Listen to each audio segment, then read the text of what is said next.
Alors, ce soir, j'aimerais ça. J'ai deux anecdotes à vous conter. La première anecdote, ça concerne le temps de mon mariage. J'avais marié une fille d'asbestos. Et le temps que je suis sorti avec, et puis après, durant notre mariage, on allait souvent chez ses parents asbestos. Et de Valcourt à Asbestos, là, ça donnait dans le temps 32 000, puis ça prenait 45 minutes. Il y avait deux moyens il fallait absolument aller traverser la rivière Saint-François à Richemont. Et puis de Valcourt à Richemont, soit qu'on passait par Racine ou par Maricourt. Mais l'hiver, c'était mieux par Maricourt parce que la route était plus dans le bois, dans la forêt. Et puis les routes en hiver, quand il fait tempête, là, où il y a des champs, là, c'est plus dangereux qu'il y ait des amoncellements de neige sur la route, là. Dans le bois, c'est moins pire, il vente moins.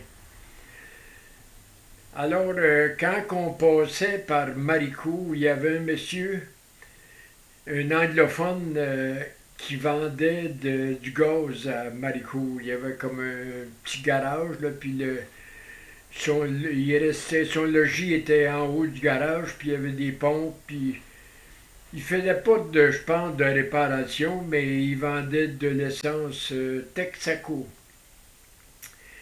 Et il y avait de quoi de vraiment, moi, en tout cas, moi, ça m'amusait, là.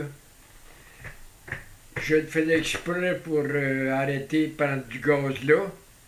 Puis il parlait français, mais il aimait mieux qu'on y parle en anglais, là. Sa langue, c'était un anglophone. Quand on lui demandait de full tank, remplir la tank pleine, et moi, c'est plus fort que moi, ça me fait de rire, là. Là, il mettait du gaz jusqu'à temps qu'il le voie dans le bouchon, là. Là, il arrêtait le nozzle, puis il brassait le char. Il y a certains automobiles, là, en brassant le char de même, le gaz, il devait rester une petite poche d'air en haut de la tank, là.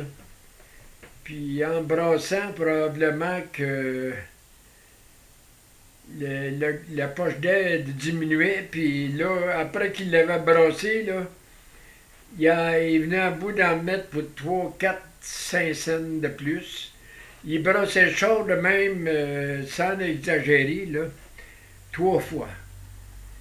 Là, après la troisième fois, là, quand il brassait puis que le gaz ne baissait pas dans le tuyau, là, il arrêtait. Là. Mais quand tu partais de là, tu étais certain que ta tank était pleine jusqu'au bouchon. Alors, moi, quand des fois, il y avait des cousines de ma femme qui venaient passer quelques jours à la maison, là, puis quand on allait les reconduire, là, je le faisais exprès pour passer par Maricourt. Puis dans ce temps-là, il appelait pas ça Maricourt, c'était Sainte-Marie-d'Ilaille. Là, je disais aux cousines, là, mettons, vous checkerez bien, là, moi, il demandé d'emplir la tank full. Fait que vous regarderez bien la manière qu'il remplit ça, là. La deuxième anecdote que je vais vous conter, elle est moins comique un peu, là.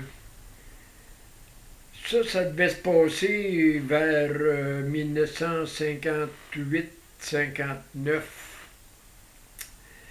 Il y avait un petit avion, 2 passagers, qui était parti de Sherbrooke un dimanche après-midi, puis qui s'en allait soit Montréal ou Toronto, là, je ne suis pas certain, là. Mais ils ont parti de Sherbrooke, Puis il y a eu un orage vers la fin de l'après-midi, le dimanche, là. Puis ils ne sont jamais rendus à leur destination, là. Alors,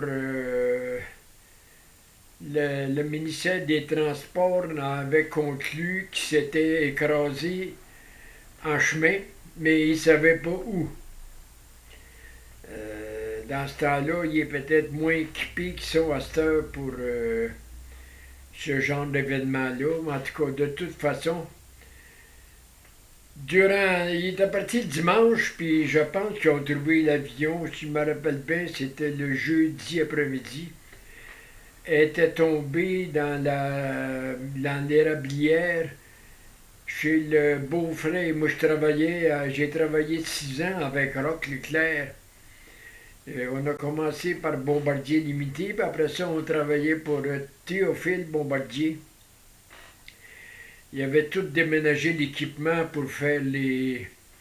Nous autres, on appelait ça des lives, mais le mot français, ça marchait aussi sous le nom de cross-member. C'était la partie métallique qu'il y a après le pont là, des autoneiges, puis les J5, puis les Mosquées. Là, le pont, c'est en caoutchouc, mais il y a des travers en métal après ça, là. Alors, c'est ça qu'on faisait, nous autres. Puis, quand ils ont trouvé l'avion dans l'érablière du beau-frère de Roch Leclerc, que je travaillais avec, la femme, sa belle-sœur a téléphoné, puis elle a dit ça qu'il y avait un avion tombé dans l'érablière. Fait que nous autres, on était bien curieux de voir ça, là. Fait que tout de suite, Roch, il a proposé qu'on y aille voir ça, puis il m'a invité à y aller avec lui. Fait qu'on a pris son char. Lui, il savait exactement ce que c'était, là. On a embarqué vitement dans son char, puis on a monté là vers 3 heures d'après-midi. Puis c'était pas bien loin de la maison, là.